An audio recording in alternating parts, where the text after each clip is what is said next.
Babina Sali pour Mulingani, Tangama Solo, boucle. On faisait ensemble. Le quelqu'un qui a vu, je veux qu'on va à Tigabissou. Il y a Tigabissou, à Tigabissou, pour ça. Il y avait ce dans le Belgique, à Belgique, à Barra Pascal, Cotéran, il n'y a pas de Belgique. Il y a beaucoup de moi, c'est là qui m'a vécu, à Paris. Par contre, il y a beaucoup de temps. Beaucoup de temps, il n'y a pas du tout à Paris. Ok, monsieur là. Ok. Monsieur,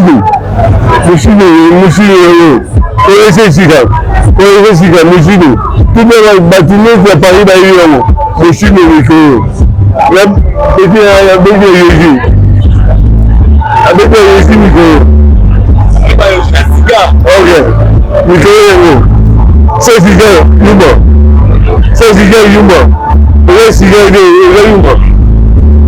Oui, il y a un cigare. Tout le Belgique. À Barra Pascal, Bambo Toto. Bambo c'est tout le Belgique, Bambo Toto. Bambo Toto, il y a Paris, le Belgique, Bambo Toto. Yumba fait quoi, Bambo Toto. Ici, les amis. Vous avez assuré ici, les amis. Vous avez Bambo tout le Belgique. Vous avez aussi le Belgique. Vous avez fait ma question. Vous avez ma question. C'est après le 8e anniversaire, il y a Papa Wemba. École de la mode, Papa Wemba. Souvent le guide, Wemba Salam Zela qui est biso tout le loto bima. Puis Roger Bouna va connaître au Japon, Moutou Asala Wende, Moutou Akabela Wende Makambotali. Moutou Alatsa Weranson, Bouzo ya comme de garçon, Alatsa Jibe Yoshi. Puis Roger Bouna va connaître au Japon.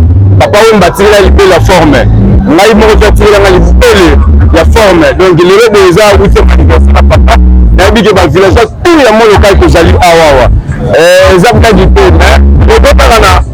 Les musiciens, les bichos, les musiciens, via Salabino, les belés, les beaux salafés. Attaque dédicace à Pamba, pour ça, la souveraineté.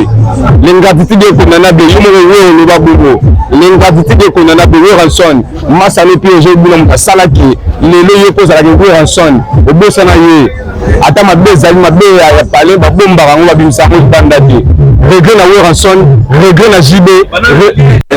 Banda Fula na Simana. Pas si kaya.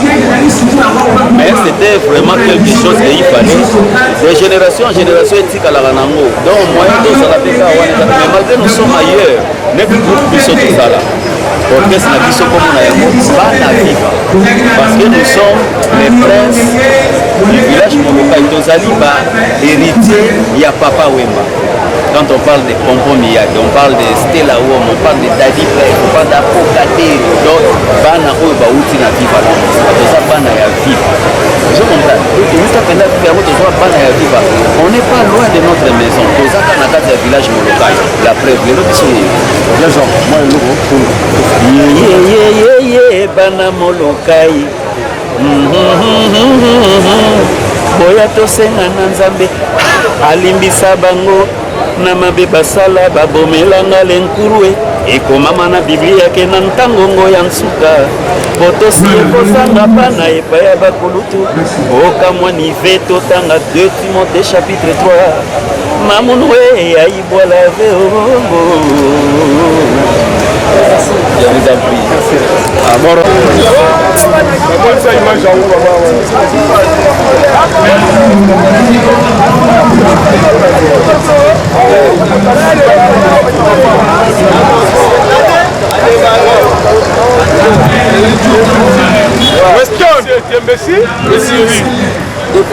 Babi tembesi nini? Tu te vérifier, tandis que Sombi, Ataba Soukoli, Babengo Saper, Tabilama, Ataba Soukoli. Mais Babi, Moutumo, la Gisaka, Sonia, ya Basaper, Era Ginding.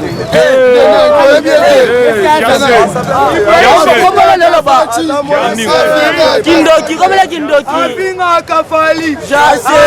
Poto. Azali Mukuse. Jassé. Betty Larena. Jassé. Kali Molili. Jassé.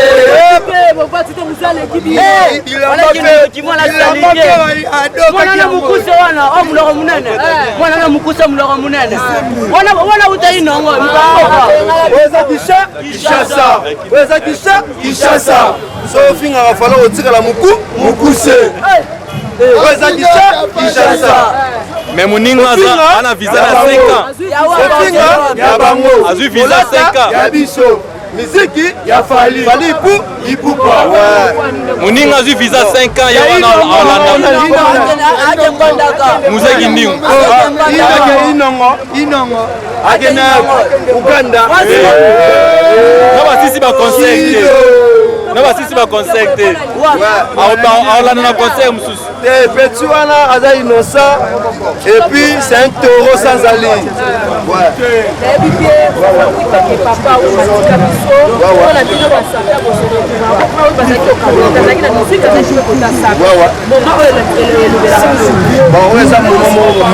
Moment fort.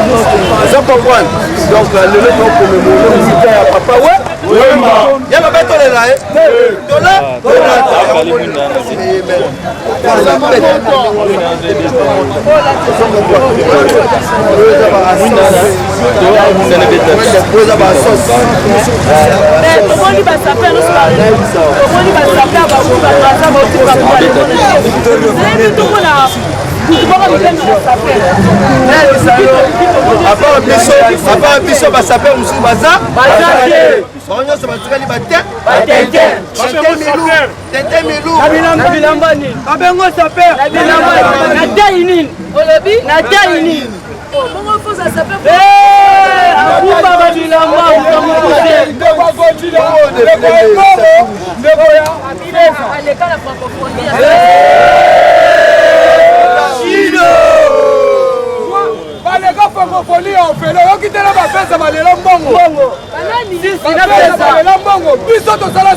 Mama Africa, beta et toro. Mama Africa, beta et toro. Mama. Pays tout le monde a silike la leader. Comédien ou Miss par les actifs. Tu vas y décoller.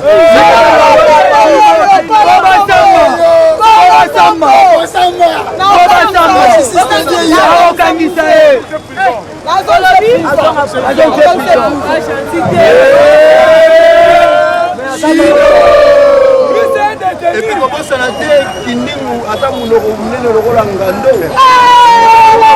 Et puis Taïwana moyen de frère à Tablier. Exactement. Taïwana là par numéro 30. À là par numéro 30. Quelqu'un qui a fait comment la chocolat. Malédiction. Du magité, la scène messa ya poso na yolo aya to ko la to ba fude ko 5 minutes ko 7 est-ce que ete ke arena na bango mi balé ba tetuana premier jour biaka molili premier jour biaka bien les molili mama bibi mbala ba tata matamba ata jeune azali matamba matamba ya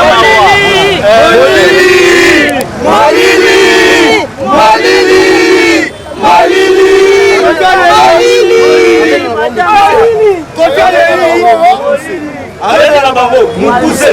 Arrête la bango. Mukuse. Leader na bango. Mukuse. Saper na bango. Mukuse. Que bazala kindo. Kindoki. C'est même famille à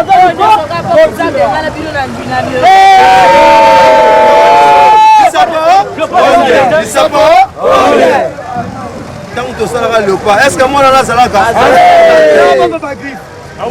ah oui, t'as pas papa griffe. Histoire vraie.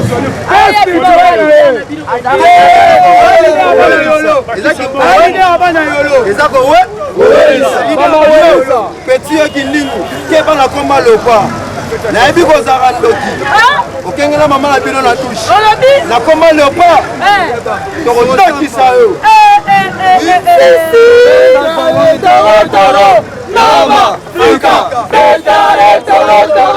Mama, Fika,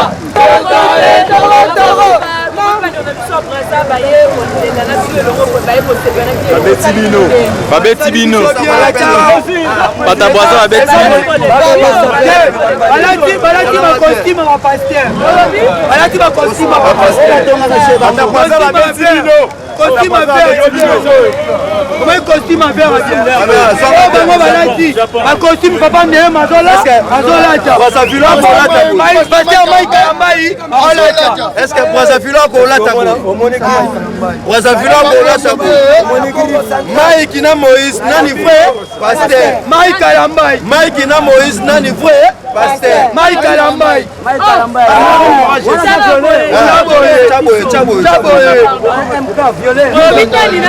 Mike na Moïse nani frère pas? Pasteur. Mike Alambai.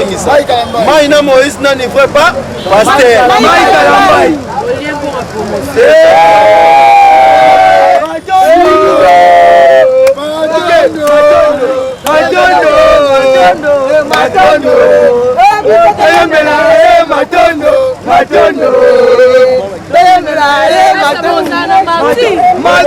Martina solo bana nzambe bazozela eza Kalambai soza buta shobis ok na équipe est-ce que dit que Mike a un numéro Jésus? Alors Jésus, un peu comment dire où Mike Kalambai. Vous comprenez? Donc les pasteurs, ouais, l'équipe a pasteur, nous sommes à Congo. Mais dynastie n'est qu'un Nikolo.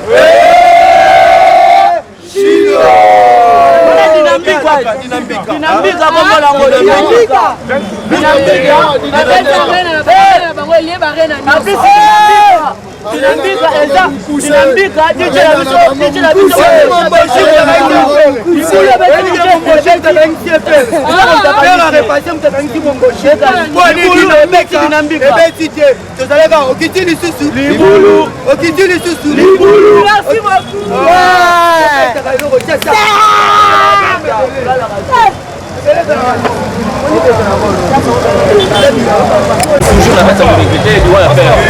Mais idéologie aussi en gros, il y a toujours il y a bien la biseau. Ceux qui te savent, ils apprennent à y aller. Idéologie. Il y a un babo qui kango te ba petit. Il y a un babo qui kango te lelo. Kala kango na papa, kala ba tika na dal, abo sera ton na idi. Ni bien papa. Alors pas ça les arabes. Qu'est-ce la question? Abo musaki, papa. Parce que je suis ici Simbi. Pourquoi pas papa? Papa donne la demande de côté. Papa na ka. La tika na dal. Je OK. Je vais pas parler en couleur. Je vais pas parler en couleur. Papa Wemba. Bon, mal à vous sur ça. Et Bella va s'appeler Basa Ao. Basa ni reconnu dans le gouvernement. Nous allons dans un souci que le gouvernement congolais est reconnaître que Basa faire. Voilà, Brazzaville va se retrouver dans le monde de ça. Mais biso tout ça là par sentiment. Toye na ba moyen na biso. Donc ozonga na ba moyen na biso mais pas na biso. Alors to linga ke culture de art o abiso ezo charge na biso ba saper. Net ezo ba musicien, ba comédien. Ezo pe charge na biso ba saper. Mais ba ebi ke soneke zawana ebenga bino ebenga ba dunyo soneka mais boyaka na bino te le temps tokotisa mikanda ke tozwa réponse ezalaka te. Merci beaucoup toyebi ke bakolanda bakuta vite otina makolo oyo eza Santiago ya original elela ayoka son osentir okase na nini oyo eza kuiranta oyo eza narcos mutati kaka abi eza cuir oyo basalelaka bakiti te mais eza cuir ya elamba ekota na nzoto.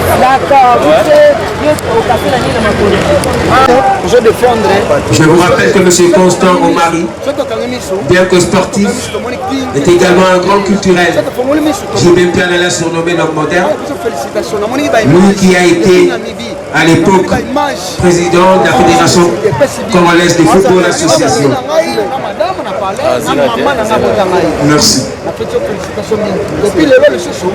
Monsieur le président de l'ASBL Banaki, chers amis, Tata, ma maman, maman Amazon, je voudrais remercier. 40 ans. Je travaillais à la radio-télévision nationale congolaise RTNC Lubumbashi. Et quand il est venu là-bas, j'ai eu l'occasion de rester avec lui pendant une soirée. Il y a Bana Molokai, Makombo et ma villageois à Molokai, Makombo et Bibala Mojika, Makombo et Mama Mazon, pour Pessi Mongonia, l'excellence Godard Motemona,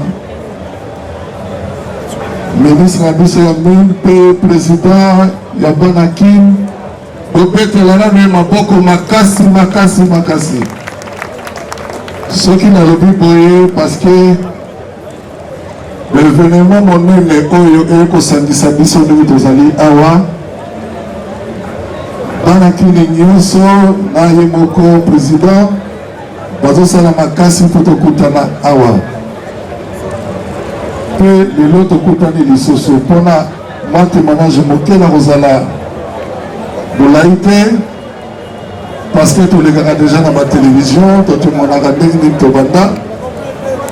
Ngai personnellement nakutana na papa wemba wana bazobenge nano Gilles Presley Ishungu avant nakoma musicien na ye nazalaki kobeta na bamiziki ya quartier mais nazalaki kotanga nano moto ya liboso oyo apesisanga mbote na papa wemba ezalaki ya na Jakarta ezalaki Gilles Maswa po tozotanga ekole moko me bango azalaki mwa likolo na biso moke mais lokola nazalaki mpe petit na ye tozali kotambola tobimi tokomi awa na Jakarta tokuti papa wemba azosokolisa car na ye golf oyo bapesaka ye na parion ebala liboso e nazalaka fanatique na bango nyonso baevoloko bajosa zaiko mobimba na ye moko Gilles Presley eleki te mbula wana elekaki te ezalaki na 76 papa emazwi mwa problème na baninga na yoyoka lokole ezalaki mpe na ntango oyo ngai nalekaki pour la première fois na télévision oyo bazobenga Renapec alors ekoma RTLCD lelo alors naepataki vraiment devant public et l'air wana RTLC ezalika moko lokola basepelaka na ndenge nalekaka bazolekisa yango mingi etango baninga ya papa wemba balobi ke il faut osala groupe. Un certain Nila Mbungu azalaki journaliste Elima lokola yebaki ba jeune musicien barekomande ye baya kozwa ngai etango nakomi nakutaka papa wemba na next na ya nsima azose prépare abima engoloba azalaki prêté mpona osala orchestre mais il se fait que naye kokuta pesho ya ngongolo nga na ye nde tobandi komekola banzembo ya Zaiko na nzembo ya Zaiko yemba wana isifi po tokoka komeka kaka c'est-à-dire bamisie mpena bazalaki te donc oloba ndenge nazali ya liboso na bino nazali premier brique oyo ezalaka so ozofonde ozotonga ndako oyo batimolaka brique ya liboso ya bibala muzika. Alors tobandi répétition et baninga ya Papa Wemba vraiment bazalaki vraiment limité balobi faut ça la orchestre. Après baye koya na Pipoli pour que na mbangu espérant ye Petit Aziza et Bali Costa Bali Kwagwa baninga nyonso bapinos tout ça nakoyongonda na Siriana nakoki kotia mwa centre parce que Siriana nakoyongonda ezali baoyo bayaka nzela moko na yo bandimaki okufa na Yesu olobaki oyo bandimaki koakompagne ye na etumba monene orchestre tosalaki e bato bandimaki te ntango tobandi répétition tokomi complet le Papa Wemba aye kocomprendre ke akoki kosala orchestre et c'était pour la première fois nga yo nazwa chance ya koyemba na esika moko oyo nazalaka fanatique na ye obetela ngo kabe maboko tozalaki tozalaki kitoko et après on continue alors toyei kobima mpona azala problème toyei kobima na tipka tanto tobima na tipka vraiment ezalaki succès total et à cette époque aussi nakoremercier mama Amazon ndenge azali awa parce que azalaki mama oyo ntango azongaki na molokai ye nde azolambela biso surtout losona madesu po tozwa makasi ya koyemba parce que tozoya na 9h mpona kozonga excitant et par là na baefort tosalaki nde yakopi bala muzika ti lelo nzambe asungi bibala muzika ezali kocontinue Papa Wemba azali Papa Wemba oyo lelo mokili mobimba tina monde mobimba bazomela ye ti lelo oyo bazokumisa mosala oyo asalaki et surtout à partir fort na biso so nalobi bongo mpona nini parce que na kati ya mokili oyo eza na baorchestre ebele ebimaka na Kinshasa tozalaki na bana mike ezalaki baorchestre morne ebi bala muzika ekufaki te ti lelo eza kocontinue ti lelo biso totondi mpona bibala muzika mpona Papa Wemba. Alors kobetela Papa Wemba maboko makasi epai ezali ayokaki tokanisaka eboto na moi. Alors mpona kosukisa nalobi boye en tout cas bopesa bapesi longonya na excellence ministre na biso ya mine président na biso ya Banakin na adjoint na ye Likala Mbai napesi longonya Mike Kabasele napesi longonya na baninga nyonso baye kotala biso awa nabosani Peter Bidens oyo tozalaki na bibala muzika basi bapresentaki awa merci na biso nyonso merci Goda Motomona continue boye mbula. Il n'est pas là. Nous appelons Joka Kabengeli, journaliste chroniqueur de musique. na mokolo emene ya kufa fo vive beta na Victoria le reste ba esinga na makambo ya vive na muzika wita papa ema donc fo ba toza na babana avec ba masa na ya babana vive na ba vive nyonso c'est bien bo beka ba yuma mo. Merci beaucoup cher on ba yuma fo me kutu ba yebite bo yema mo ba yebite j'aimerais dire papa ema naza fâché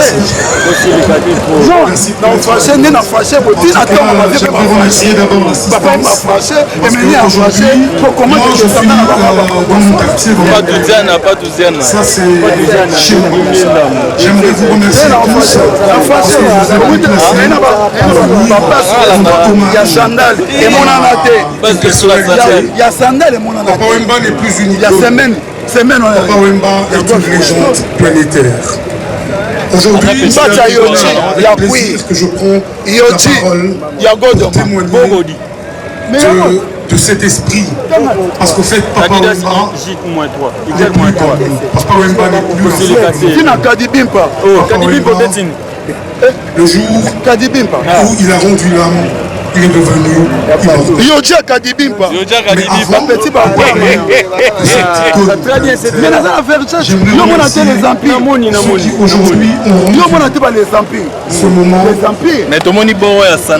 magnifique, les empires, cette réalité. Mais les empires, c'est d'abord le président des Américains, Monsieur Godard Montebona. Les empires. Parce qu'ils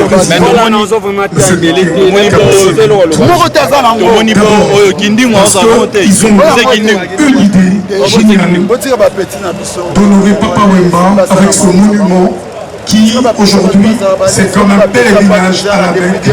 Nous viendrons ici tous les 24 avril pour rendre hommage au King, au Seigneur et à celui qui est au-dessus de tout artiste ayant vécu et vivant dans ce pays actuellement. Personne ne regardera jamais Papa Wemba.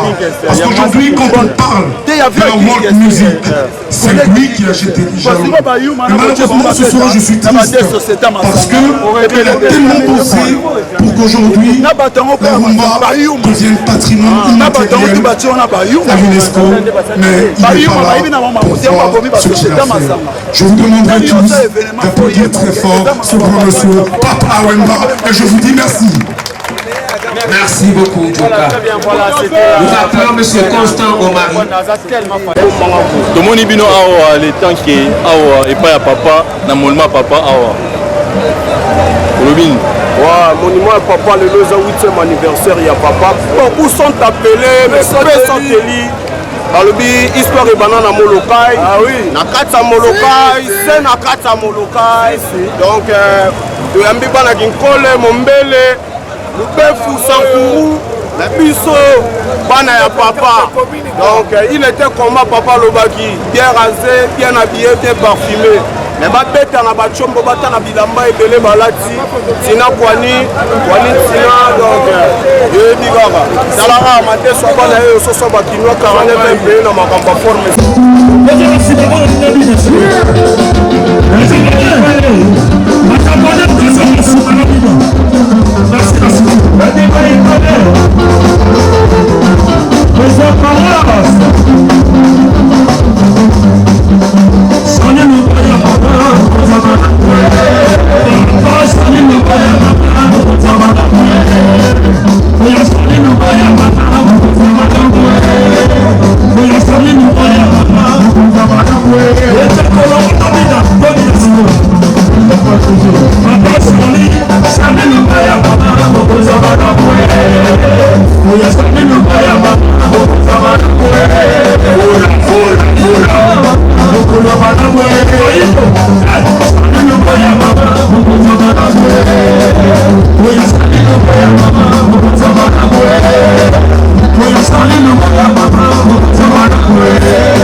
Voilà,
C'est là que j'ai remarqué que vraiment c'était un papa. Donc il était doublement papa.